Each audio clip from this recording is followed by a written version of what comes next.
All right, calling to order Historic Landmarks Commission, November 6, 2024. All right, let's have a roll call. Thank you, Chair Grumbine. I'll take roll call. Chair Grumbine. Present. Vice Chair House is absent. Commissioner Butler. Here. Commissioner Jordan. Here. Commissioner Drury is absent. Commissioner Ensberg. Here. Commissioner Lundvik. Here. Commissioner McClure is not yet here. And then Commissioner Uli. Here. Thank you. We have quorum. All right, thank you. All right, let's go on to item A, public comment. Any member of the public may address the commission for up to 2 minutes on any subject within our jurisdiction that is not scheduled on this agenda for public discussion.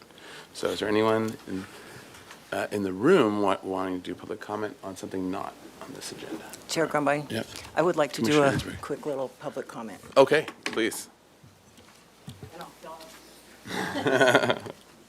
We know who you are. We know where you live. Good afternoon, Commissioners, and it's been a year, and I just wanted to take a moment to announce the Kids Draw Architecture calendars, which you all have there for the public. They are. And if City TV could So zoom in on. zoom in on it. Yep. So this is a really gorgeous calendar once again, and there's 50 drawings in there. All of the kids who participated this year, we were at the Mission, as you can see by all the drawings, and every drawing is included there from the ages of 3 to 15. And just, I think, really, just shows how important this program is and how it introduces our young people to just even the idea of what is design. And they start noticing things when you draw them like this. They see things that they don't notice otherwise. And it starts making them realize, oh, there's a profession called architecture, and drawing is important. It's a skill. So it's really important, and it's one of the programs of the Architectural Foundation of Santa Barbara, one of whose purpose, by the way, is strictly to educate the public, to provide programs to educate the public about the importance of design excellence and the profession of architecture. So this is one of the programs. We also have scholarships, and we have a high school design competition, and we have a gallery that with amazing work every couple of months. So also, I wanted to say, in your card there is an announcement for the show. We frame all of the work, and in fact, we're doing that this evening. And then we have an opening, and it's this Sunday from 1 to 3, and everyone's welcome to come. It's at the Architectural Foundation, which is at the corner of Garden and Victoria. So welcome if you would like to attend and support our youth. So thank you very much. Thank you very much. And And one last thing. Yeah. It's our 36th year. wow, that's great. Remarkable. Thank you for all the work you do on that, too. All right, City TV, if you would, I don't know that they were zooming in on this, but if they could switch to the video view, City TV? They got it. Okay. They're back. Okay, great. It's just not showing up on the screen. There we go. Yeah, okay, if you could go to the desk view, I just wanted to show this real quickly. There we go. Somebody's in the control room. There we go. All right, so here is the Kids Draw Architecture, just for the public. It's fantastic drawings, so thank you very much. That's incredible. Yeah, so thanks for all your work. Seems To all to the- conform to our design. Yeah, we should get some of these guys in there. Take note, public, of who you should be hiring to do your drawings here. There you go. Applicants? Even a 3-year-old. That page there is the 3-year-olds and Nice. 4-year-olds. Yeah, that's awesome. Great job, everyone. All right. And also, if you mind to just... Sure, I'll put that on. That's the announcement. Thank Oh, you. yeah, And thank you great. for doing that. Yeah, thank you. All right, so here's the announcement for the public. Oops, there we go. All right, Kids Draw, Sunday, November 10th, 1 to 3. All right. Thank you again, Commissioner Ensberg. You're welcome. All Thank right. you. Okay, great. Now we are, any other public comment and want to mention Thank you, Chair Grumbine. We do not have any virtual participants right now, just to acknowledge that we did receive written correspondence from Rick Clausen and Scott Wenz of Cards Are Basic, which was distributed to the commission. Thank you. All right, we are now on to item B, which is approval of the minutes of Historic Landmarks Commission meeting October 23rd, 2024. Do I have a motion? So moved. All right, Commissioner Butler, do I have a second? I'll second. Commissioner Hansberg, all right. Under discussion, any edits to the minutes? Chair Grumbine, I had one minor comment on the, let's see, it was the item, let's see. I know it's item number 5. That one there, yeah. Number 5, study and show, go back up a little bit. Where we say, study and show gate or garage closure on the drawings. I was going to suggest, I think what we spoke about was that that a potential gate would help to mitigate the big opening, and that especially if it could be something a little bit more decorative, and that we ask them to study, have a little more detail, and that we ask them to study something like that. Yeah, so study design detail, or gate design detail.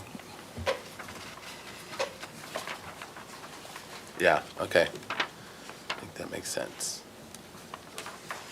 Yeah, because we had made the statement that perhaps something more decorative there could help. We Yeah. were so worried about just this big gaping opening, and we thought maybe something like that could help mitigate Yeah. that. Great, thank you. Any other edits? All right, can we have a roll call vote for approval of the minutes with those comments?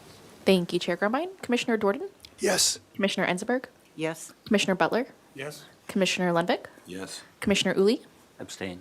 Commissioner McClure, Yes. and Chair Grumbine. Aye. Motion passes. Thank you. All right, thank you.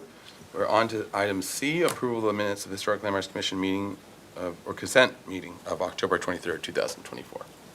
Do I have a motion for the consent minutes? Make a motion. Okay, great. I'll second that. All right, thank you, Commissioner Jordan. Second it. All right, under discussion, any edits or any further things? And Commissioner McClure, I'll leave it, as well as up to anyone else that has questions, but also up to you to confirm or make sure that, for in terms of there were edits that were needed to be changed. All right, hearing none, let's have a roll call vote. Thank you. Commissioner Enzberg, Yes? Commissioner Butler, Yes. Commissioner Lundvik, Yes. Commissioner Uli, Abstain. Commissioner McClure, Yes. Commissioner Dorden, Yes. and Chair Grumbine. Aye. Motion passes. Thank you. All right, thank you. On to item D, ratification of action taken on consent calendar of November 6, 2024. That's today. So moved. All right, motion and I'll second. second by Commissioner Jordan. All right, so to staff. Thank you, Chair Grumbine. Item A was 527 State Street, which received final approval as submitted. Item B was 1770 Prospect Ave, which received project design approval and final approval with the condition that the plans state that the existing door is to be reused and relocated, and then the required findings. Item C was 321 West Micheltorena Street, which was continued indefinitely with the comments that the vinyl windows are not supportable as proposed, return with an alternative window design that is more in line with the existing house. And 2, the commission is supportive of the overall project and the waste and recycling screening waiver. Item D was 424 Bath Street, which received project design approval and final approval with the necessary findings. And item E was 21 East Quinto Street, as I was informed by Mr. Chico today. And it was continued indefinitely with the comments to match the back window with muntins instead of fixed. 2, match the gable with the corbels, like the corbel on the rear. 3, drop the OG lugs on the casement windows. 4, put vertical stiles in the drawings of the gates on the center. And 5, study a nicer light fixture. And that was all for consent today. All right, yes, and just sort for the commission's knowledge, the one that was pushback for the vinyl windows was an enforcement case, and they had already done it, but they're being required to remove them and put in ones that match the house, which are wood or wood clad. Okay, any other, so we got a motion and a second. Any other discussion? All right, let's have a roll call vote. Thank you. Commissioner Butler? Yes. Commissioner Lundvik? Yes. Commissioner Uli? Yes. Commissioner McClure? Yes. Commissioner Jordan? Yes. Commissioner Ensberg? Yes. And Chair Grumbine. Aye. Motion passes. Thank you. All right, thank you. On to item E, announcements, requests by applicants for continuances, withdrawals, future agenda items, and appeals. All right, No announcements from staff at this time. Mr. Chair, I must leave the room, the meeting today by 3:15. My okay. apologies. Well, probably will make it fine. Yeah. If we don't, my apologies. Mr. Chair, I Yes, arrived late and I missed roll call, but I'm here. Okay, yes, let this record be noted. And he's been here for a while. So. All right. Chair Grumbine? Yes, Commissioner Ensberg. I have a couple of things for possible future agenda items. One of them is related to the letters that we got about the stone pines, the landmark stone pines, and the concern that was expressed in those letters about that. I think there's an appeal or something going on. I'm wondering if we should put this back on our agenda to talk about or somehow, address. And, yeah, and I actually had similar thoughts about that. I guess my question is to staff, could we agendize a short bit so that, and maybe actually have counsel, our city's legal counsel here to discuss why it is how it works, the ordinance and whatever, and why it wasn't in our court or what is and is not part of our charter, yeah, and part of our rights and duties and whatever. How does it overlap with HLC and not, and why? And then so we have a better understanding as well, because there might be things that we want to ask council for long-term change of, but it's assuming we understand it. But I think that's the first part, is just really understanding, yeah. Yeah, so I will pass the request along to the design review supervisor. Okay, great, thank you, because I think that would be very helpful, because I would want to understand it too, why. Thank you, yes. And then one other thing that's kind of a random thought. I know that the staff, as far as the housing element, is working on adaptive reuse ordinance. And I would guess that they probably have us dialed in to be involved in the development of the adaptive reuse ordinance, especially since there's so many projects that would be affected in the El Pueblo Viejo area. And so I just am kind of throwing it out there. Like I say, they probably already have this on their list to circle around with, but I would urge that we could, be involved with that and help them as they are trying to find out good ways to do adaptive reuse on existing, especially historical buildings. Through the chair to the rest of the commission, I would also assume that at some point staff would be coming to the HLC to discuss the adaptive reuse ordinance. I don't know where it's at in the process yet, but I will look into that and I'll return with an update. Okay, great. Thank you. Thank you. Mr. Chair, just to add on to that, Commissioner. I would hope that discussion would happen before the thing is baked Yeah. and brought to us, so we're part of the discussion and not just a rubber stamp of the thing. Yes, that sounds like a really good idea. Yes. Oh, and if you could pass that along with, as an HLC request. And, okay, other announcements, et cetera. I had one announcement regarding the bike rack discussion that happened when I was, one of the times I was absent like a month or so ago. Just as a update, I did watch it, and then I reached out to staff and had some requests to look at something slightly more, had slightly more ornament, for the lack of better term, but just some little more shadow lines, and have put them in touch with an iron worker that is putting together something for as a possibility so that when it does come back here, there's another option too, to look at. So just so that everyone knows, I wasn't able to talk about it then, so, but I did watch it, and I had some ideas and tried, reach out to staff, so. And to the chair, just when that item returns for approval, you'll just need to share your ex parte communication at that time. Absolutely, okay. Okay, and any other announcements, et cetera? All right, on to item F, subcommittee reports. So, any of our standing subcommittees and/or other things? So Mr. sign- Chair. Yep. The, Jordan. regarding objective design and development standards, December the 3rd, the draft will be presented to the ordinance committee of the city council, and it will be the second time it's before the committee. And there will be an opportunity for discussion. I've agreed to be at that, and I believe Commissioner Ensberg has also said she would be at that. Great, thank you both. Great, and looking Keep you forward to, posted. yeah, hearing more. Oh, and maybe just a little bit more information about that is that that was a grant from the state to create that document, and it was worked on for about 3 years.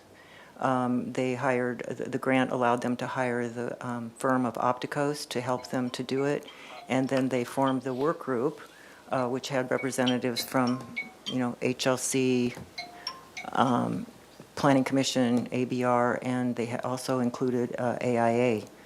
And that work group met, I don't know, I think like 10 times or something. So there was a lot of input that way, and then they reached out a lot to the community for input. And now it's to the point, they've been to, as Commissioner Dordan said, they've been to ordinance, they're going one more to ordinance, but they're trying to get it done before the end of the year to meet their obligation to the grant, the state grant. So it's hopefully going to move forward well. Great, thank you. And thank you both for all your effort on it as well. Okay, other subcommittee reports? Yeah, I have another. Yep. Yes, Chair Rumbling. Our little group, the interim working group that, The State Street interim working? yes, State Street Interim Working Group, specifically the furniture for the outdoor dining area, which Chair Grumbine, Commissioner McClure, and myself have been trying to, get it forward.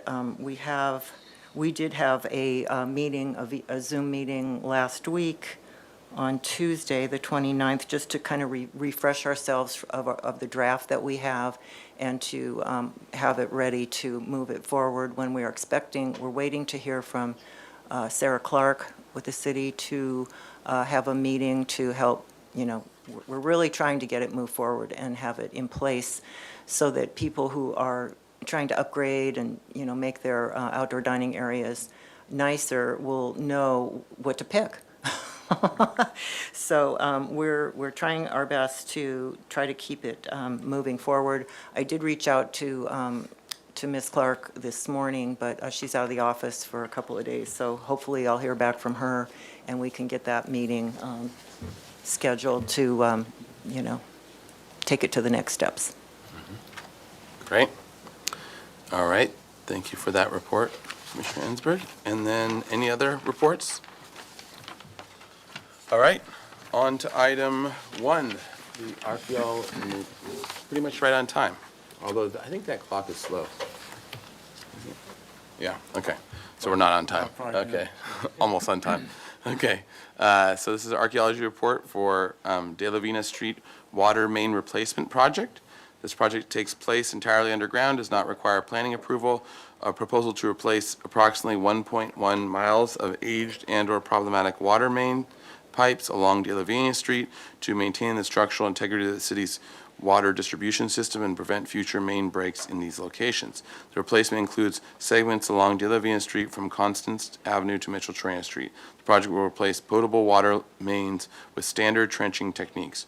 All work will be completed within the city right away. There will be no expansion of capacity of services. Requesting acceptance of a Phase 1 archaeological resources report prepared by Rincon Consultants Dr. Glassow reviewed the report and agrees with its conclusions and recommendations. So come on up.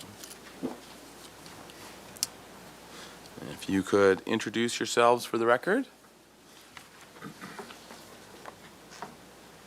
And there you go.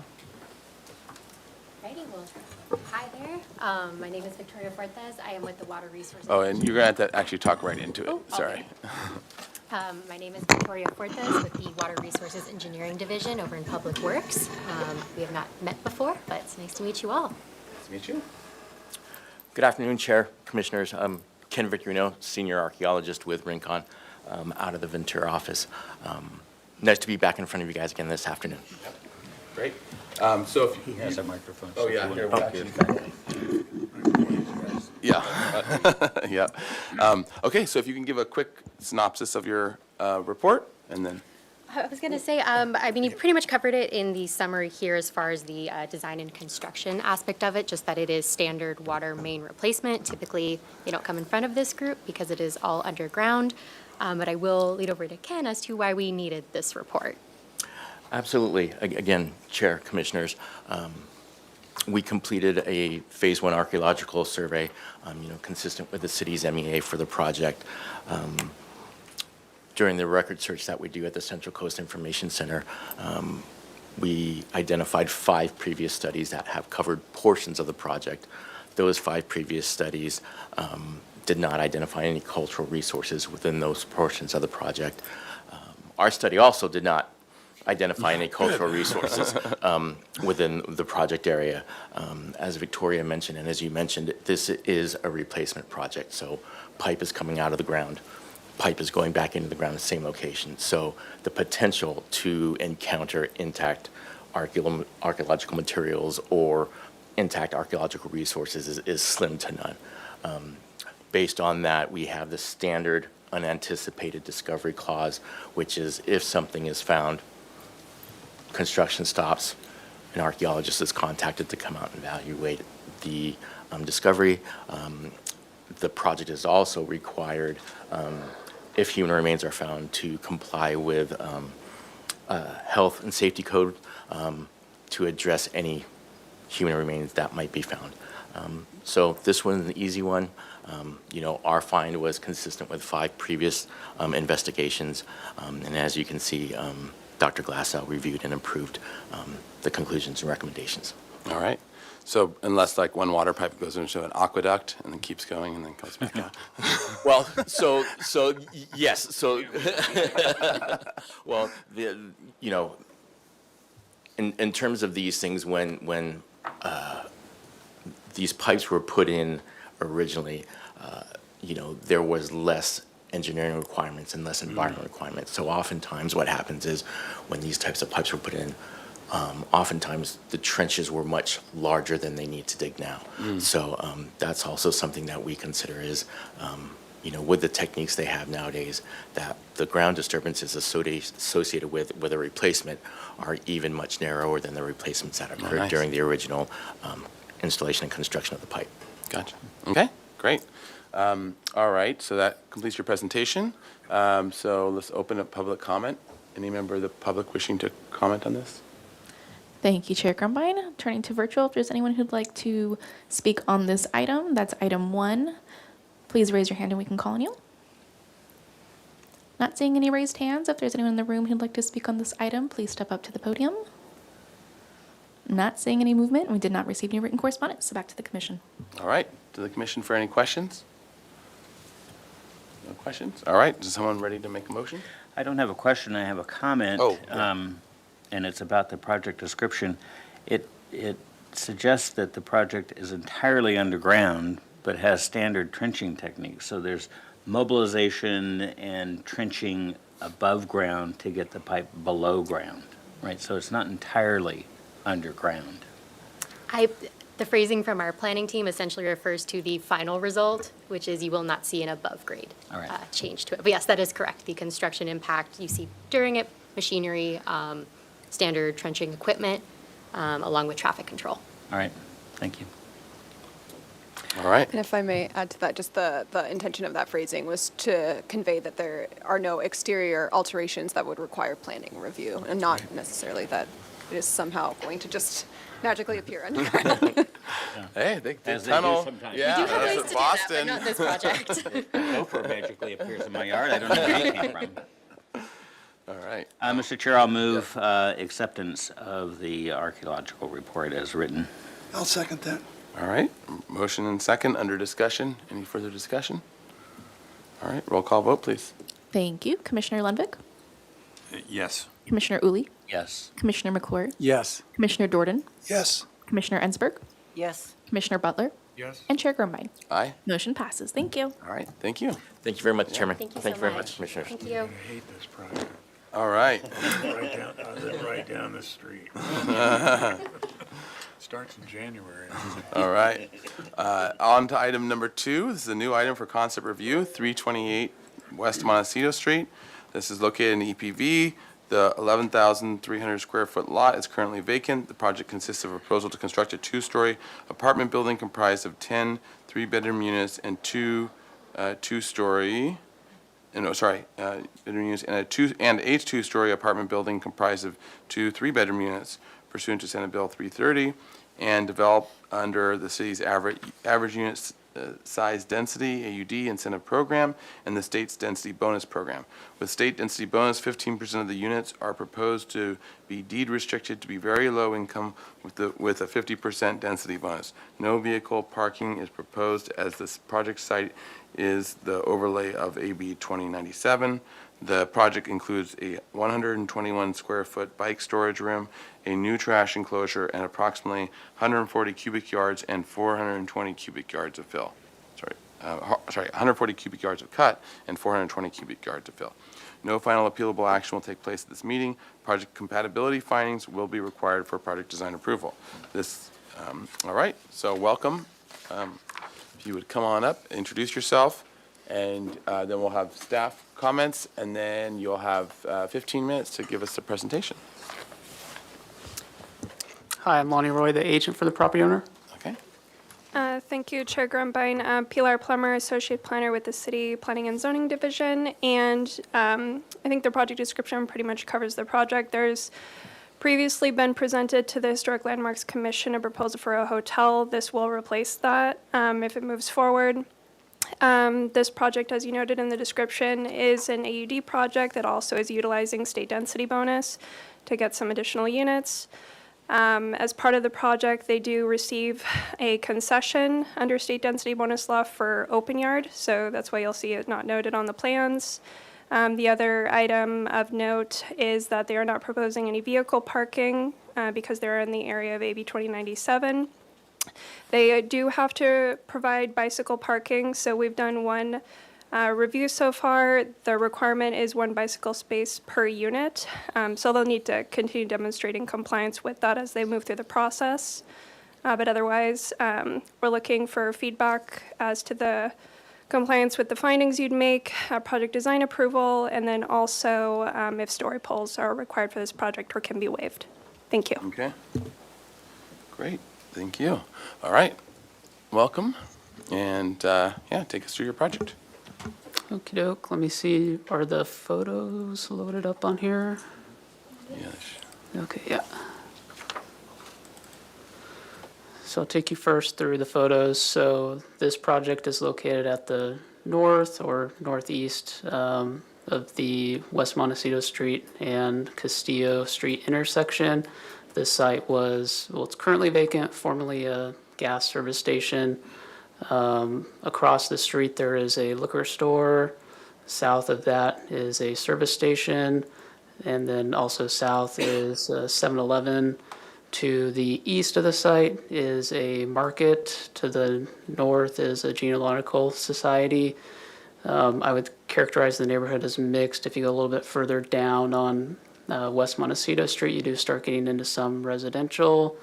You go further south on Castillo, you get more hotels and that type of development. So I'll just scroll through the photos. Oops. So this is a little bit further down. So here is that market that's directly next to the site, which is developed on the 0 lot line. This is a little bit further down on the south side of West Montecito Street where there are some of those residential structures. 7-Eleven to the south. The service station also to the south. And then the liquor store directly to the west.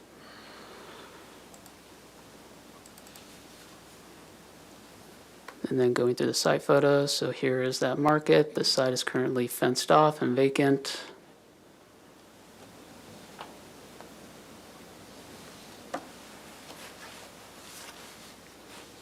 Okey doke. So I will start with the project. So as was discussed, so we are proposing 12 units. Each of them are 3 bedrooms. They're divided amongst 2 different buildings. One of the buildings is just 2 units, and the remainder building, this L shape, is 10 units. The overall site plan concept is to kind of erode the building and break up the massing from the street corner and the streets in general. So that's why the 2-unit building is a setback from the intersection a little bit, and then you have this the larger building that's further setback, further down the street. Likewise, when you go down West Montecito, the same idea. And then when we get to the architectural site plan, we are utilizing the variable setback allowed under AUD, so there are some portions that are closer than 5 feet to the street. And I will also point out on this grading plan that the site is partially within a floodplain, so the finished floor elevations need to be approximately 1.5 feet higher than what the sidewalk grade will be. So that's partially what you're seeing with kind of eroding the building. So kind of there's 2 primary entrances, pedestrian entrances into the building. One is at the intersection and one is further down along West Montecito Street. There is a direct access to the street corner to kind of address the street. Then there's a slight kind of ramp segment to get up to kind of this little entry patio where we have a gate. This is our trash room, which is fully enclosed, so it's not visible in any way. And it's also at a lower finished floor than what the residential units would be. You go further up into the site, that is where the bike storage alcove is. So you don't have to wheel the bikes further into the site. There is a large central courtyard that is a common use space for all the units. And although, as mentioned, we are using a concession on private yard, we are providing for these 3 ground floor units. They do each have their own private patios that are rather sizable, while the remainder of the units would be able to utilize the central courtyard. I will also point out some kind of utilities for your purview. So there's 12 units, so currently there are 12 water meters proposed. So the water meter or the backflow preventers are located in this area. We are trying to minimize their appearance by proposing the compact backflows that are only about 18 inches long and 8 inches wide. And further on the landscape plan, they're proposed to be screened with a Raphiolepis shrub. The larger fire backflow is behind a wall over here. So I will scroll to the architectural site plan.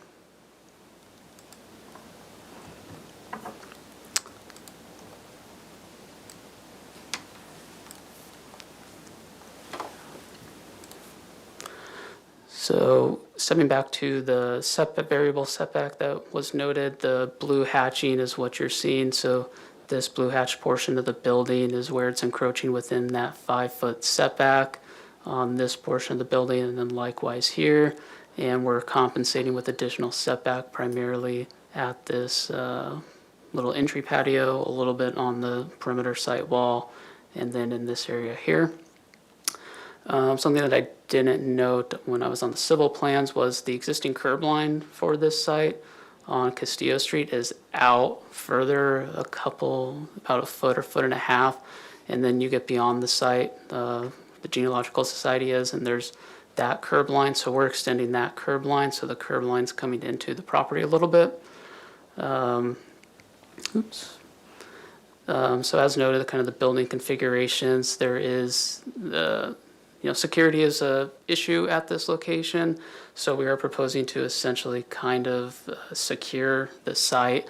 So there is a 6-foot plaster wall proposed along the corner, then also a 6-foot plaster wall located on this opening here with wrought iron gates to add some kind of peekaboo views into the site itself, so it's not completely walled off. And then along the north side, a 6-foot wood fence is proposed, and no fencing is proposed along the market because it's a 0 lot line. Then heat pumps are hidden primarily along the perimeter of the site, with 2 for these units kind of located semi in the courtyard space. Scrolling just really quickly through the floor plans. So as noted, kind of the trash enclosure is fully enclosed in this area here. Water heater closets are located off the rear of the building, with the exception of these 2 here.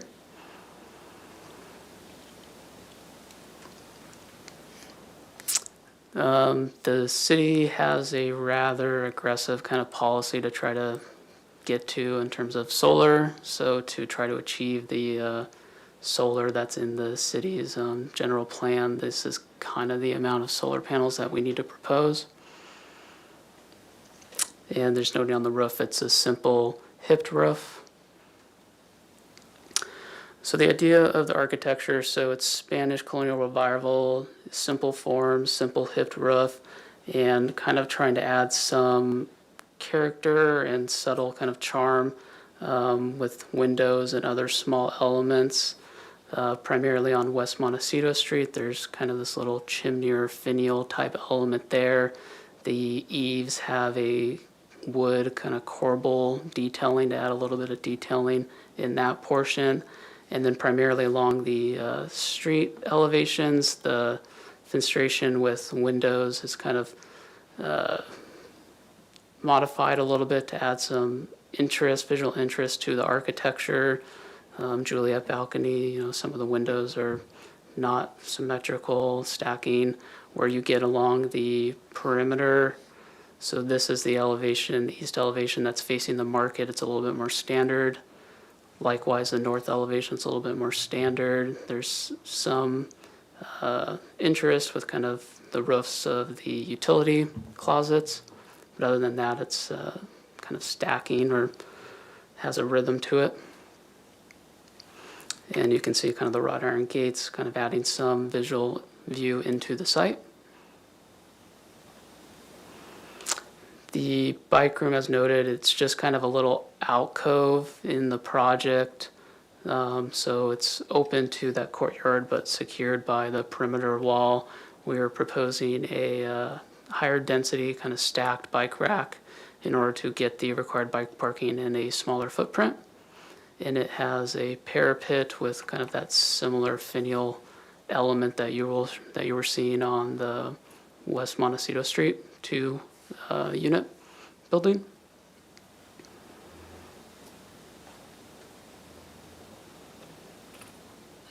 The pilasters at the corner entry, they have a little pineapple finial proposed at the top of them. Landscape plan, so along the perimeter, there's limited kind of landscape width to provide trees. So against the wall, there is kind of a grouping of king palms. There are some locations where giant birds are located against the building. We have sweet shade trees along the north at the corner, more king palms in the courtyard. The idea is kind of it be centered around a sycamore tree with king palms along the corners. And here is the screening for those backflows. And that concludes my presentation. Great, thank you. All right, so now we'll go to public comment. Seeing no one in the room. Thank you, Chair Grumbine. I'll go ahead and turn to virtual public comment. If there's anyone participating on Zoom who'd like to speak on this item, please raise your hand and we can call on you. Not seeing any raised hands, and then to acknowledge that we did receive written correspondence from Mary Turley, which was distributed to the commission prior to the meeting. So with that, I'll turn it back to you. All right. All right, to the commission for questions. Mr. Chair? Yes. I have a few, just a couple. Commissioner Butler. So as we recall, this was originally a hotel. So I'm encouraged, first of all, to say, hey, great, we're going to housing. So that's excellent. In the previous hotel version, there was a lot of back and forth with the Genealogy Society. Has you guys met with them with this design and shared this change with them yet? We have not. Okay, because I know you talked about, I think, a 6-foot wall. At that time, they were requesting a taller wall, so they were Yeah, requesting right. 8 feet, Like and 8 there was foot. some Broken difference of glass on opinion. top or something. Yeah, there was some yeah. difference of opinion amongst the board members if that was appropriate or not. The owner is more inclined to say an 8-foot wall or fence is not appropriate, so that's why it's been reduced in this proposal to a 6-foot. I think with the project being residential, people are gonna be there more often. There's gonna be less vacancies, so there's just gonna be more of that passive security. So I wouldn't expect kind of their concern of homeless populations or that being a real concern. Okay. Let's see. So, different question. It's 2 buildings, 2 stories. Was there consideration, this is design, so that's part of it. Was there consideration of, instead of 2 buildings, making it a single building, perhaps getting more units on the same footprint? I can't say from the architect that I saw a study that looked at it all as one building. Yeah, I mean, under that current kind of L footprint, yeah, if you went to, say, a 3-story, just obviously have parts because you wouldn't need the full building to do that, yeah, there's potential for that. Okay. Yeah, I think the hotel was a single unit, a single construction, I think. Okay. So say I'm moving into one of the apartments. How do I get can you show how I get access to get my moving van in there or my van how am I going to get my furniture in and out of this place? I didn't quite see a flow for that. Maybe you can share that.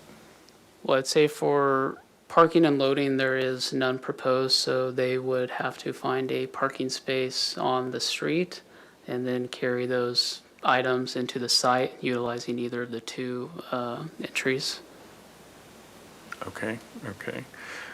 Can you talk a little bit about security for the bike area? Because that's another, anyway, could you share about that? Yeah, so currently as proposed, the bike room is just a little alcove, so it's completely open to this courtyard, but we believe since that portion of the site is already secured from the perimeter 6-foot wall and the perimeter gate, that it's secured adequately. Okay, can you go to elevations, please? Real quick, yeah, that's great. Can you zoom in just a little bit? I guess the next question pertains to the windows. So on the lower version, there are these, you can see on the left-hand side, 2 very small window, one on each level, and then on the far right, another one. What room do those windows apply to? I believe they're bathrooms, which I I will couldn't find confirm. bathroom windows, so that's why. Yeah, they are I bathrooms. thought, wait a minute. I thought we had to have a window in every bathroom. I couldn't find bathroom windows, so please Yeah, correct me. so okay? those are bathroom windows. Oh, those are, okay. I will say in that comment that not every bathroom has a window. Yeah, not every bathroom has one, right? So lucky for you if you get one. Okay. I think that's all for now. Other questions? Yes, Mr. Chair. I have a question about the bicycle parking. How many total bicycles could be parked there? 12. 12. So you've got 12 apartments with 3 bedrooms each. And your assumption is in a 3-bedroom apartment, only one person will have a bicycle? I mean, what I'm getting at is how you arrived at bicycle parking for 12. I understand under state law, you don't have to provide parking. Is there a similar state law that mandates how many bicycles? So we're parking currently to the AUD minimum that's required. Okay. Yeah, Okay. And that's per unit, not per bedroom? correct. Got it. Okay. Other questions? Can I see the floor plan again, please?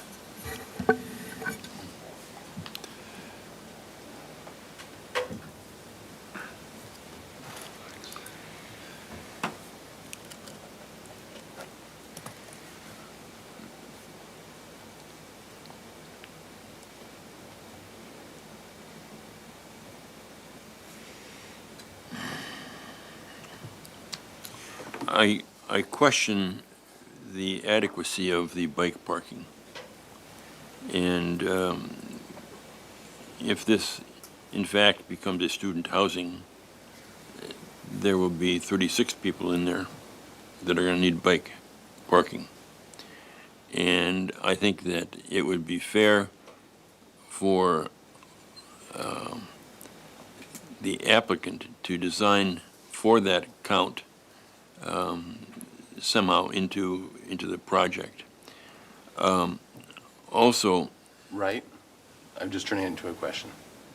correct?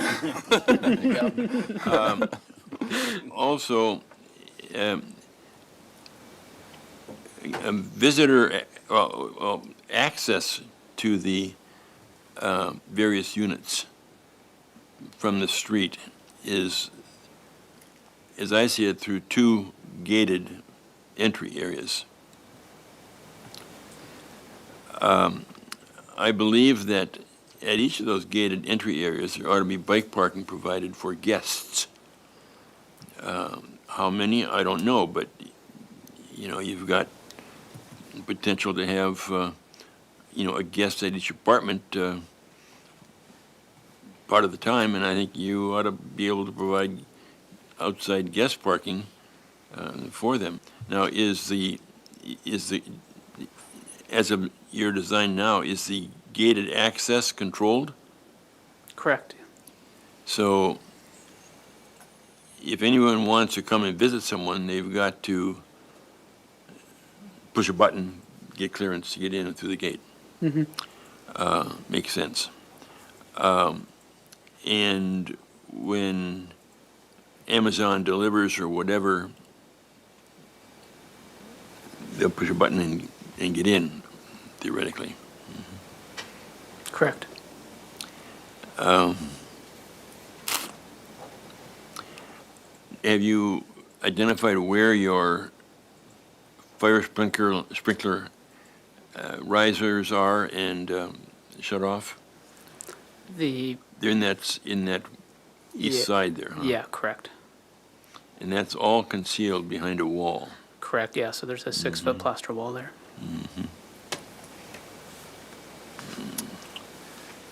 All right, well, I think it's very sad that we don't have any parking here because there's no parking on the street in this area.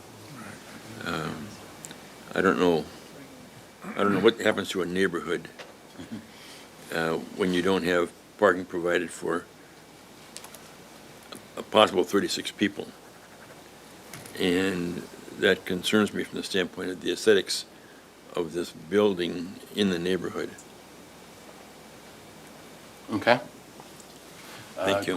Questions? We're starting to roll into comments, but let's if we can ask. That was all the question. Don't you think so? Yes. Yes. Mr. Ansford? Thank you, Chair Grumbine. So do you, I have several questions that are following up on what has already been said here. It seems like, so do you imagine, is there a limit on how many people can live here? Or can it be, could you have 2 persons in each one of these bedrooms, or is there a limit on that? So could it be up to 72 people versus 36? I'm not sure on that question. I'd have to pose that to city staff. There's no limit? If there's a limit? It's not something the city would have purview over, no. Yeah, we don't regulate that. Do you also, is there any restriction at all about who could rent it? Like, say, a family of 2 children, a family of 4, would they be welcome to rent one of these units? Or it looks like more like a dorm to me, but is it, like it's designed for students, but would that be a possibility? Yeah, it could be. I don't think the owner could discriminate against any applicants in that way. Okay, good. And then I'm wondering, so you talk about these patio decks that you have on the backside of those 3 units on the floor level, and then I guess there's decks. Is there decks above, or did I miss that? There's not. There's Just just those an 3. exterior walkway to get access to the units. So I'm curious why the living room areas seem very small to me. And I'm wondering why it wasn't designed for the living room to connect to this outdoor space so that everyone could enjoy having a slightly larger living room that's more connected to the outside, as opposed to the way that you've designed it, which is with only one of the bedrooms of those 3 units being able to have the benefit of that outdoor patio area. I would say regarding the floor plans, this is something that isn't necessarily unique to Santa Barbara, but something that is very common in Santa Barbara, where due to rental prices being so high, you typically have individuals or groups of people kind of cohabitating in a unit. So there might be a master leaseor, but they sublease or sublet rooms individually. So that was kind of the idea of why you have less living space and a little bit more space given to bedrooms, because just of how a lot of people end up renting in Santa Barbara. Thank you. And then finally, 2 more things. So the bikes, beside what others have said about the number of them, seems to me like there's going to be a lot more bikes. And are all the bikes, did you guys think about how the flow of the bikes in and out, and how many bikes there truly will be, and how are they coming in and out of that one gate there, or the 2 gates if they go over to the one side? But there's going to be a lot of flow of people with bicycles going in and out of there. Did you guys feel like that was okay, or? Yeah, we felt, as it currently designed, is appropriate. We tried to locate it kind of near the entry, so the bikes didn't need to be dragged too far further into the site. And yeah, the intention is that they would be utilizing the corner entrance and not the Montecito entrance. Okay, that's how you're envisioning. Okay, and then I guess the last question, it seems like, well, maybe this is a comment instead of a question, so. We can roll the comments I'll pretty leave it soon. at that. Okay. Commissioner McClure, any questions from you? Okay. So I guess one of my questions is with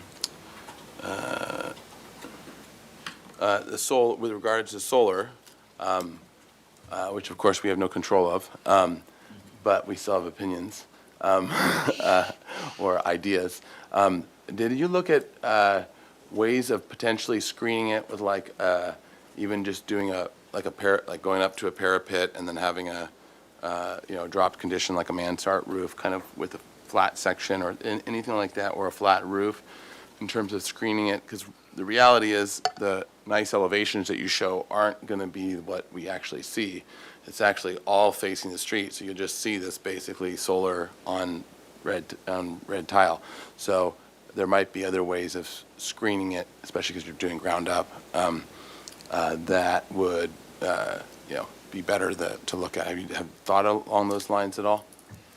I can't say I've seen a study of the structure as kind of more of a parapeted structure, but I would say that we're definitely open to doing that. Mm-hmm. Yeah. Okay, great.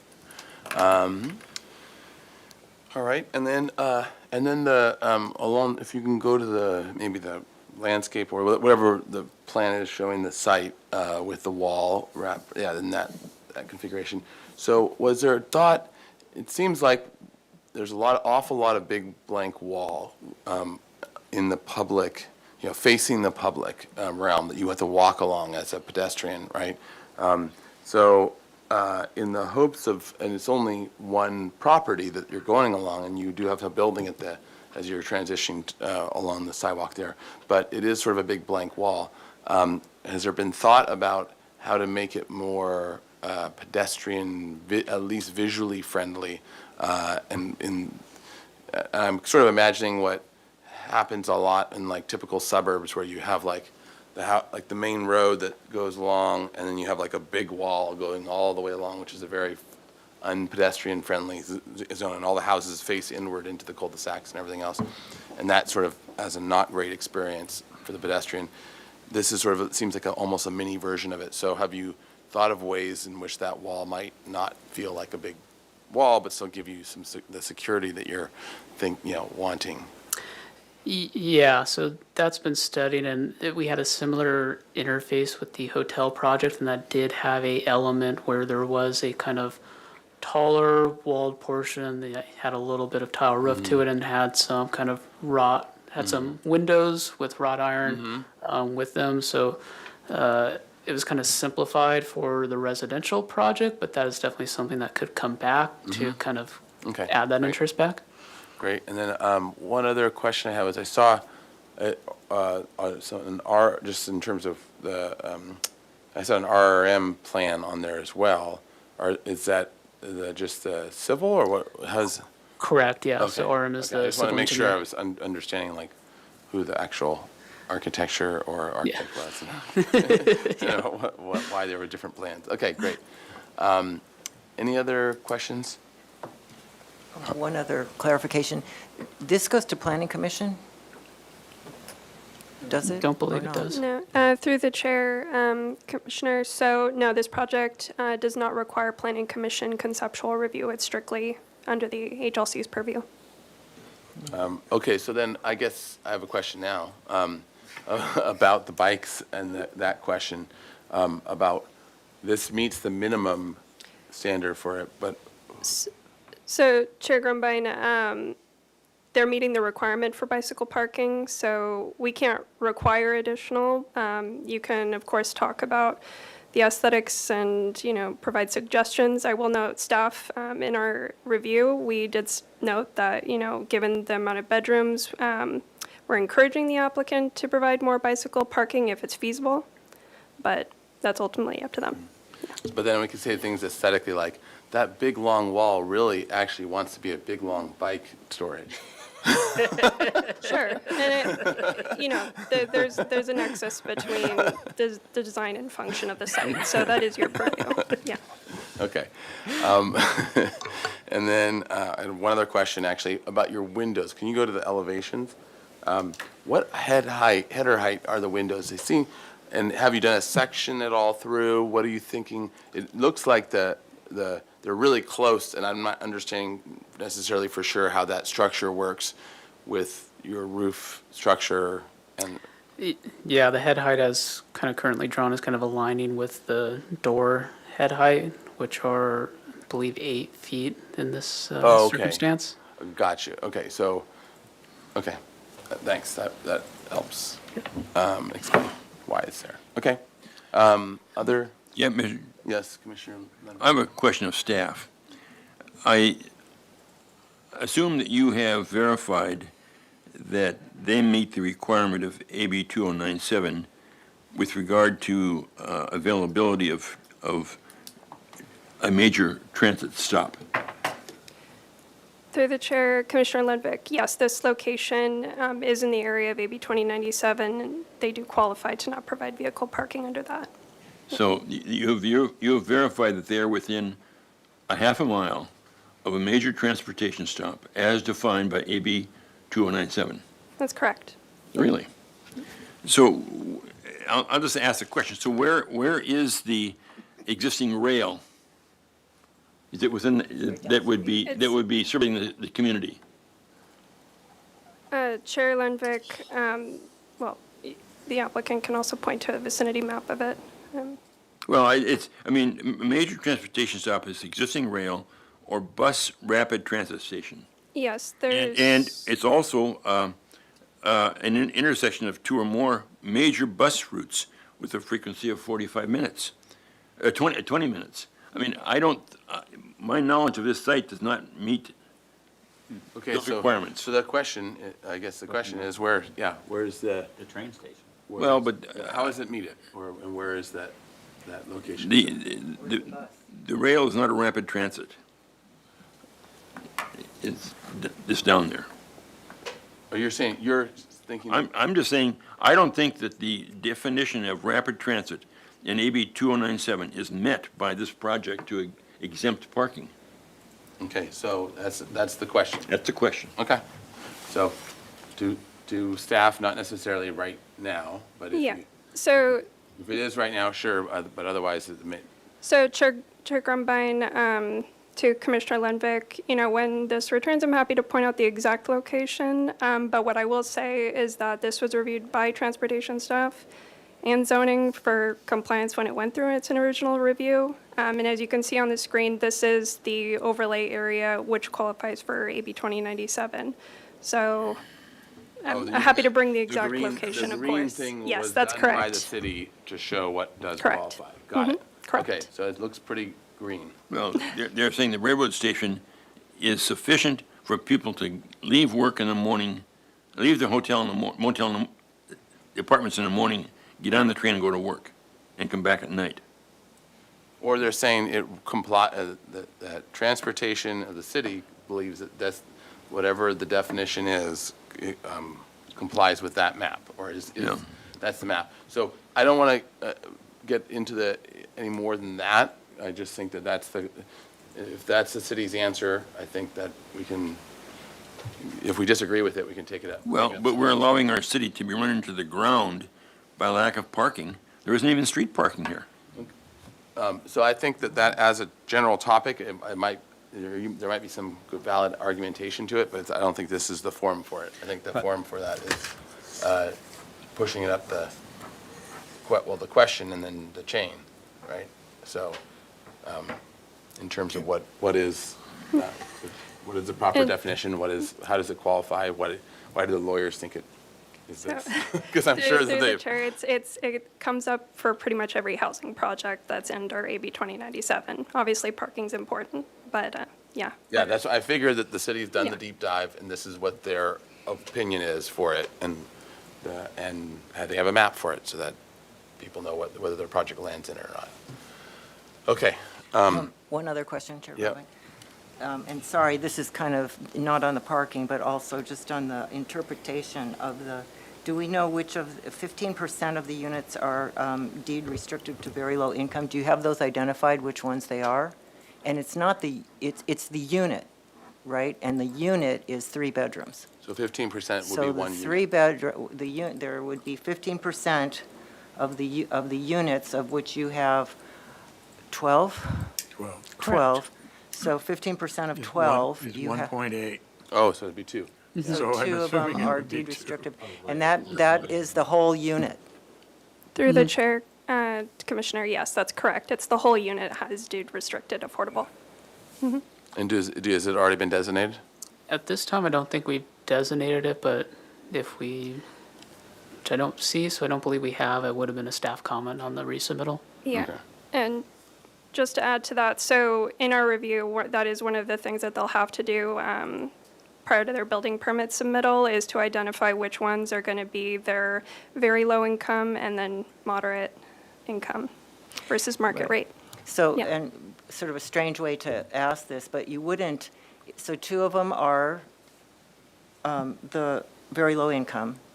And so they're X, the price per is X divided by 3, because you have 3. But if you had 6 people, is that just like a free-for-all? You can just say, well, we're low income, and so our rent is X, but it could even be lower because we could have 2 persons in each bedroom. How does that apply, or does it not apply at all? So through the chair to Commissioner, I mean, we're kind of getting away from the HLC's Sorry. purview on this. I appreciate the question, though. I It just would be wanna stay there. discussed with housing staff, again, during the building permit process when we're identifying the units, so how that. Yeah, and I'm sorry to, it Yeah, just does of course. affect, we're trying to meet the requirement of the density, and the density does affect the design. Of course. And it affects how the place is used, and it affects everything. So that's just the reason why. But like the parking, I think it's important, because we're seeing how that impacts everything else, and that is our job to, is to look at the aesthetics and how the whole thing functions. So that's why I'm bringing it up. Thank you. Commissioner Mr. Gordon? Chair, I think this is getting away from what we need to talk about, because I do believe that housing polices these things. And I know that from personal experience, there's a substantial amount of paperwork to prove who you are and what you're doing in that unit. I've had some experience with that. So I'm not worried about those 2 units being loaded. And as I say, it's getting away from our. Yeah, and I think that is, I agree, and I think that's at the core of it. I think let's stick to those things that are definitely, obviously, within our purview and part of our discussion, and even those things that aren't, if we have suggestions for, like I can see the solar and I can see the bike is where we're going, we can make suggestions and, ask the applicant to take a look at that and consider it, and maybe even suggestions about how to do that too, because especially as they involve aesthetics, and a larger bike area would obviously involve aesthetics as well, and if everyone's supportive of that, we're going to want to kind of give direction.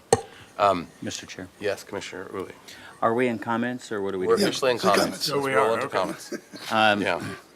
Just a general comment, since solar support structures are not in our purview, I'm wondering why we're even seeing this. Oh, that's, Just an observation. Could you go to the elevations, please? he's right. Yep. Yeah, No, that's good. We're very thankful for that. Yeah, it's very thankful, and it makes for a better project in the end, so. we'll become the Solar Structure Review Committee.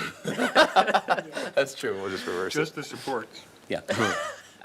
In general, I think you've done a good job at designing the building.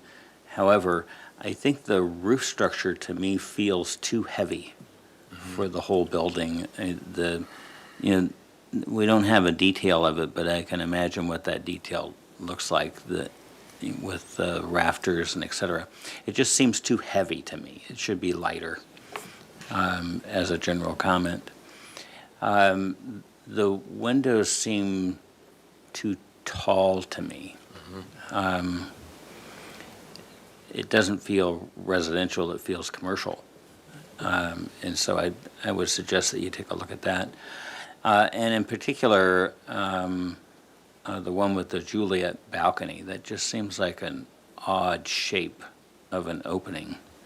And I didn't see where. I think that Juliet balcony is facing Montecito Street, isn't it? Yeah. Correct. Can you go to it real fast?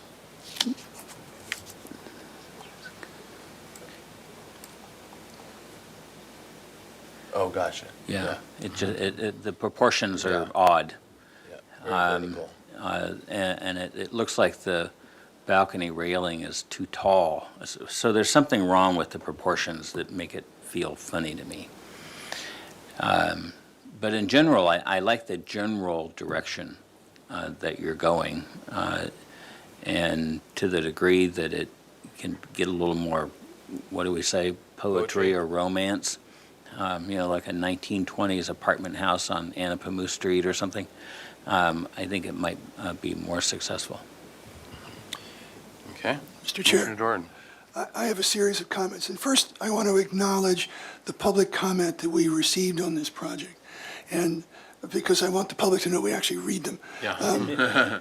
And it was about parking. Our hands are tied on that. But I mention that because it's also an opportunity for the community to learn the kind of constraints that we operate in as a result of decisions made in Sacramento. Second, I want to talk about bikes. I think this is a case where the minimum requirement is inadequate. 12 is mismatched to the number of bedrooms, whether it's students or whether it's a family. 3-bedroom would be appealing to a family, particularly if it's not an automotive family. There will be more than one bicycle. I think that's important because the storage for 12, there will be more than 12. And my fear is that with inadequate provision for bicycle storage, bicycles will become a public nuisance. They'll be piled up on the street. They'll be piled in the courtyard. They'll be a nuisance. I think that makes it possible for us to say, we don't want to approve something that's going to create a nuisance. I have a comment about the corner treatment on Castillo and Montecito. This is the urban corner of the project, and I think it's weak in this version of it.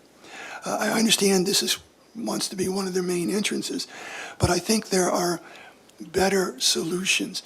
I'm thinking, for example, of a bungalow court on Garden, which is up near the park, which in fact has a nice stuccoed portal to it that is an architectural statement into what's really a very simple. Bungalow courts are by their nature very simple. So I'd like to see a stronger treatment of what is the primary urban corner. And when I say that, I recognize that as a corner, as an intersection, it's a kind of weak urban intersection because there's a lot of parking in front of buildings or in front of a gas station. So I think this is important to begin to reconfigure as an urban intersection. Finally, just a comment about the elevations. Next time, I'd like to see some more, the word I'm going to use is character. I'd like to see some more architecture. It can be quite simple. I'm not asking for a Baroque version of the Spanish, but simple is different from plain. It has some detail, even if they're simply strip moldings or something. So the next version of this, and I hope there is a next version because I do want to see more housing. In other words, I'm supportive of the direction that they want to go. I want to throw something out there to the group and see what your all thoughts are on the idea, not that the applicant has to do this at all, but on the idea that was kind of, at least Commissioner Butler toyed with a little bit, or thought he was about going 3-story as for a portion of it as opposed to just 2-story. And I guess first the question is to the applicant, was that considered? And if it was considered and thrown out, is there a reason why that didn't work or wasn't thought of? No, I don't believe it's been considered. Okay. So I just want to, I'm throwing it out here not because I just think that if there is all this development here and this isn't, and at least a portion of it could be the 2-story that is the, to the street, that could help moderate a decent sized building, and it's not in a strongly small residential area, and this is a corner lot. So it makes sense to me, if it is going to be developed, that it be developed, or when it's developed, that it's developed as a, potentially as a stronger move. I don't know. What do you all think? I like the idea. I wouldn't be opposed to explore a 3-story. If those 2 units were put on the 3rd floor at the apex of the L, or even creating a C out of it and moving that building toward Castillo Street so that the courtyard is bigger and more usable. Because right now that building basically eats up the whole open space and it's just kind of useless. So if that standalone 2-story building went away or modulated somehow so that the usable courtyard were bigger and more usable, I think that would be appealing. Could we see the site plan again?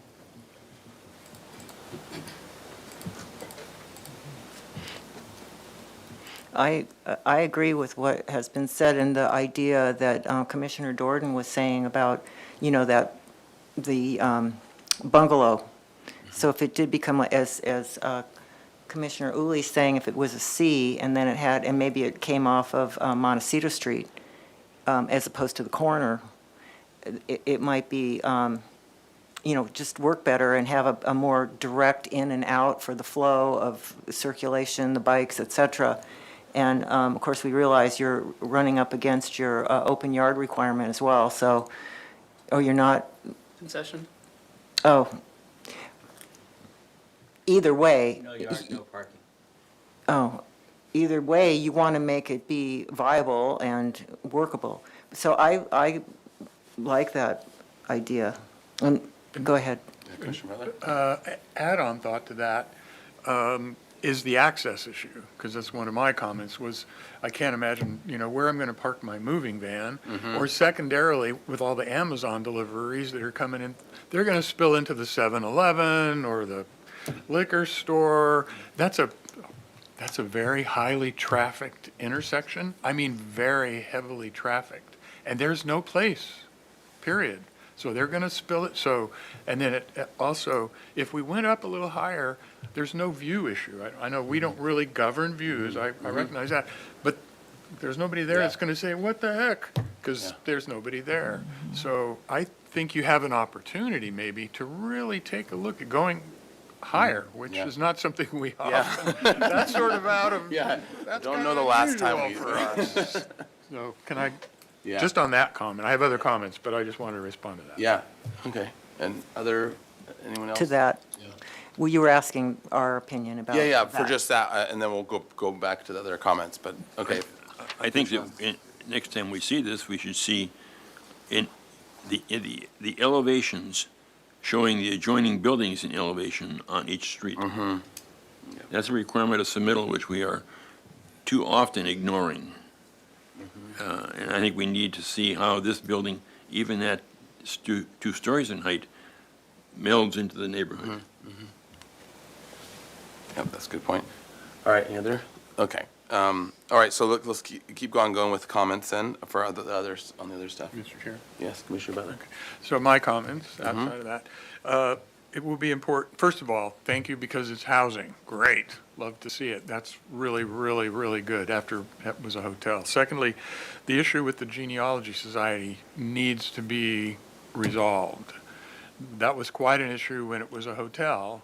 So whatever elevation, the height of the wall, et cetera, because it does sort of dominate over that one side, so that needs to be resolved. And we've already kind of talked about it, the whole access, getting in and out of there with vehicles is going to be vital, especially if it does appear that part of this is student housing. You're going to have the fall influx, and you're going to have the, just like open day at UCSB, right? So there's no place, if it's a bump in or something else, to accommodate to that. Could you go to the elevations again, please? Back to the windows a little bit, and this is again based on current design, but they do seem too small, too narrow. It'd be nice to sort of spread them out a little evenly. You'll see in the middle view, there's the 2 on the end have wider spacing between them than the rest of them. The whole issue of windows, I believe, could be better addressed. We talked a little bit about the solar. I just don't know, maybe that's another advantage to going higher, was if you get solar above, you can't see it from the street level, that sort of thing. I think the whole issue about bikes, we've talked about that, et cetera. And then story poles. At this level, I don't think story poles would be necessary. Understand, story poles are our default position, right? So we have to actually say no. So, but in this case, I would say if we're going with 2-story, 3-story, it might be a different question. So that's my comments. Okay. Other comments? Yeah, I do. I have comments. Thank you. So thank you for your presentation and thank you for the housing. I don't have as much issue about sort of the design per se. I agree with the comments that others have said. I think we've got bigger things to sort of address. I think, as I think Commissioner Jordan said, more character, not just something that, differentiates it. My main concern is these other issues, just the livability, the the minimum requirement versus the right thing to do. So not necessarily what the minimum requirement is, what's really going to work there for these people. So that's what I would push on. I don't, like I say, I think the design I like the C idea that we just talked about, the more of a court. I love the idea of it coming off of the more residential side of things, which would be the Montecito Street side, as opposed to Castillo. So I think that could really benefit you a lot to have it that way, and the neighborhood as well, be thinking about the whole entire neighborhood, not just this. So that's my concern. I also would, I think it would be great if there was more variety of sizes of units instead of all of them being exactly pretty much the same. If there were, studio and also, 1 bedroom and 2 bedroom, just kind of thinking about it a little bit more and the types of offerings for different families, maybe. But just to the aesthetic, agree with what has been said here, but concerned about the functionality and the circulation especially. Thank you. Okay. Other comments? No, I don't have a comment on the building so much as I want to make a comment to the staff, in that I am concerned that Transportation Department or whomever has jurisdiction is ignoring things like what happens in an emergency. You got an ambulance or a fire truck and an ambulance there to take care of someone. They end up closing a lane of the street, and I don't know that that is acceptable, even an acceptable trade-off for more housing. I mean, we've got to accommodate housing, but we also have to accommodate what happens in the community with all these other services that have to come here. Okay. All right, other comments on the project? I agree with everything that's been said. I just think it's unfortunate. There's so much architectural program that just seems like it's not a very nice project because they're just trying to do too much. And I think the landscape's inadequate and the corner element's not very well refined, and the acorns just sitting on a wall is sort of like trying to be an upgrade. It's not very refined, and so, and I guess I just agree with Cass and Keith on their points. Thank you. Right. Okay. Okay. I'll unless there's any other comments, I'll put my comments, and then I'll try to summarize. Because this is here for no final appealable action. This is just concept review. Okay. So my comments are, so, as a lot of the other commissioners have said, I think the windows, as you restudy them, height-wise and that, I think we'll want to adjust. It just needs to have more meat above, I think, and that's also part of the problem of it feeling top-heavy and feeling like a squish. I think there's just not enough plaster between the window, so maybe going to a 7.6 or something might be helpful in that way. And then the other comments that were made. I think that this elevation shows well the big long wall across, so just getting more interest into that and more study in that is going to be important. And not just defaulting to, on the landscape side of things, just sort of defaulting to sort of nice growies along the edge kind of thing, but actually sort of a thoughtful plan. The bike storage might actually end up playing a part of that and breaking up that wall or somehow incorporating it. It is a funny thing, and I guess I guess a comment, just sort of a general thing. When you see something like this that's so obviously going to be bikes everywhere, like it's a no-brainer, it's going to be like, you're going to want, even to rent it better, you're going to want to have the bikes nice and neatly stacked and, and not to be a littering of bikes everywhere, attached to everything that they can because they've ran out of space. And also potential safety and all those other things. So I think that needs to really be part of a thoughtful solution that makes it adequate for what you are trying to do here anyways, and would make it more successful of a project for you. And then the other, on the aesthetic side of things, maybe taking Commissioner Ensberg's comment of the variety of units. Variety of units will also create variety in the facade and in the expression. And I think that'll be helpful as you vary a little bit of that to give variety in the exterior. And yeah, and then the regarding the solar, I think it's a good solution that, and it is true that if you do go up, it becomes less of a even little false parapet you need, because all you really need to do is see that edge once you go to 3 stories. But at 2 stories, you can still see, and it's from far back too, you can still see it pretty well. So some sort of a solution for hiding that would be ideal, I think, visually for your project as well. And it'll probably allow you for other equipment and stuff too. Let's see. Okay, so let me try summarizing. And then I think on the story poles thing, I know Commissioner Butler and I have a similar feel right now with the 2-story. It's probably feel would be that it's in general probably comfortable, but I think that one of the key requirements was, to Commissioner Lendrick's point, was a streetscape, really having the comparables of the neighboring properties, which is part of the requirements anyways.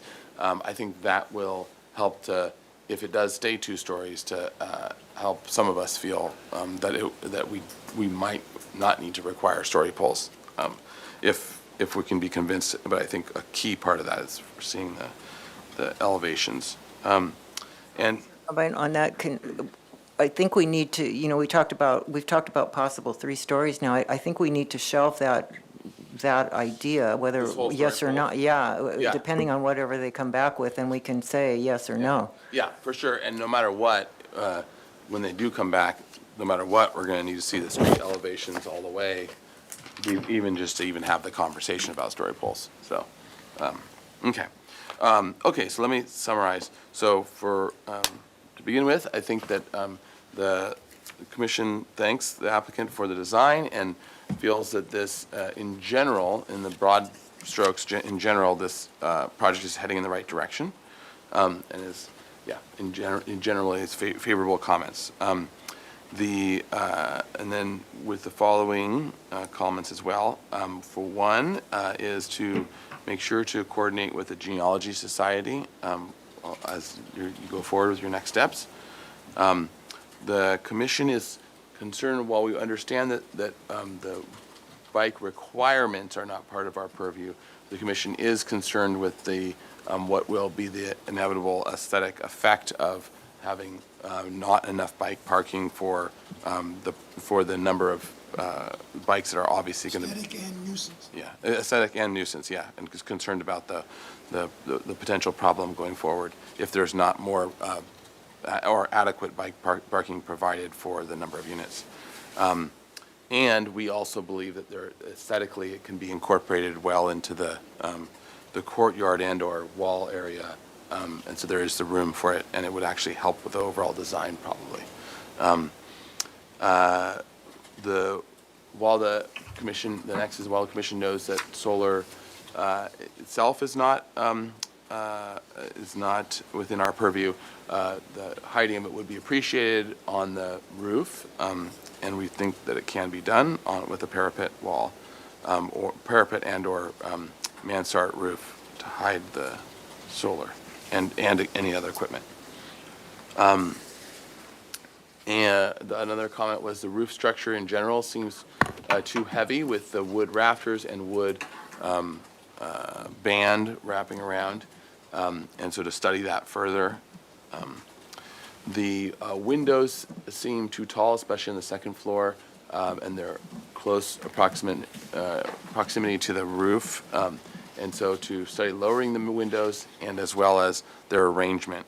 Look at And proportion. Oh, and proportion, yeah. That some of them seem too vertical, and also the plaster in between. Oh, hold on, Commissioner. Oh yeah, we're good. Sorry, I thought we had for a second here our quorum was going, but no, we're good. Okay. He's ignoring you. Yeah. And I thought he said 3:15. Yeah. He just ran for it. Yeah. You're talking too much. Yeah. Okay, so the corner design. Yes, yes. Yeah. Okay, so the corner entry needs to be restudied. It's too simple, and it needs to let's see, what were some of the verbiage? It's too weak. It's a weak corner, and it needs to be more of a portal and more elegant design. As well, the wall running along Castillo Street, the long wall running along Castillo Street needs to be designed and embellished more, similar to how, and articulated more, similar to how it had been articulated on the, or as it was articulated, not in the same design, but as in a similar manner to how you designed it previously for the hotel, the previous project, where it has openings, and you can see into it, and it doesn't feel as solid. Chair Grumbine, do you think this, we're talking about the specifics of this design like this, but then we made this leap? Yes, and I think And we we'll- said, we'll because. add that. Okay, because if We'll- you had a C shape, you would have a whole wall there, Yeah. and then it would come around the other side, so, which is connected to what you're talking about. Yes, so I want to try to capture all of it, so that Okay. they, depending on which direction they go, they at least have things that they can work off of. Okay, great. As well, the proportions of the Juliet balcony need to be restudied, and that element itself. And then, I have elevations along the street. So the general character of it needs, and one example is needs more poetry or character, adding at least some more detail. Doesn't need to have a great amount of detail, but at least some. All right,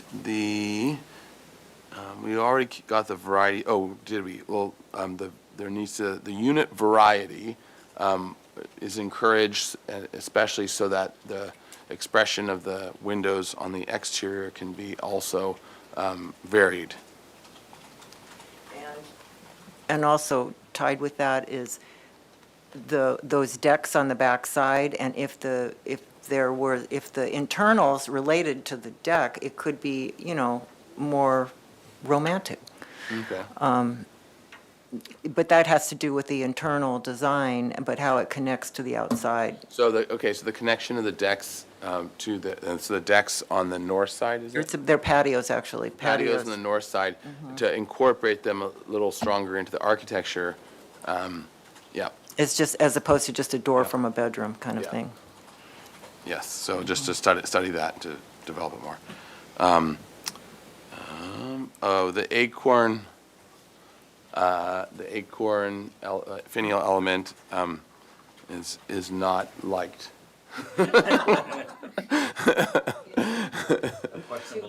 Yes. Pineapple, yeah. Yeah, so to develop a more unique element for that decoration. It needs to be more integrated into the design. Stronger. Yeah, it needs to have something more poetry, character, study. Yes. We just throw out terms. All right. Another piece was, and this also ties to the later discussion too, but or later comment too. But it would be good to provide a delivery or drop-off area, as well as emergency vehicle access or some other way of having delivery and or moving space for the good of the street. And that kind of ties into the idea of, the minimum requirements versus, what's really going to work. Yeah, and it could also, if done well, it could also create an opening in the elevation that is pleasing. So, So it's like a white Pardon zone my- drop-off. Pardon my interruption. If we're making the comments for the motion, I don't want to start going back into discussion. So if we want to get through the Okay, comments gotcha. and then you can open it up for Yeah. discussion and then Sounds that way good. we can keep it moving. Okay, so that, it'd be good to have provide a delivery drop-off zone and/or, yep. Yeah, that's right. Which is like Vitruvian Man. So to provide, that would be a good idea to provide a delivery drop-off zone. It would also help create a space within the elevation that could be pleasing, and as an opening for light. Let's see, all right, I'm just gonna look at the other things. The story polls, the comment will be we need more information before we can decide on that, including elevations along the streetscapes. Both streetscapes in both directions with the adjacent properties included, and at least 2 properties, we'll say. And then we'll be able to decide that. Bicycle, okay, so another thing is there's a concern about, I think we already covered the bicycles, didn't we? Yeah. All right.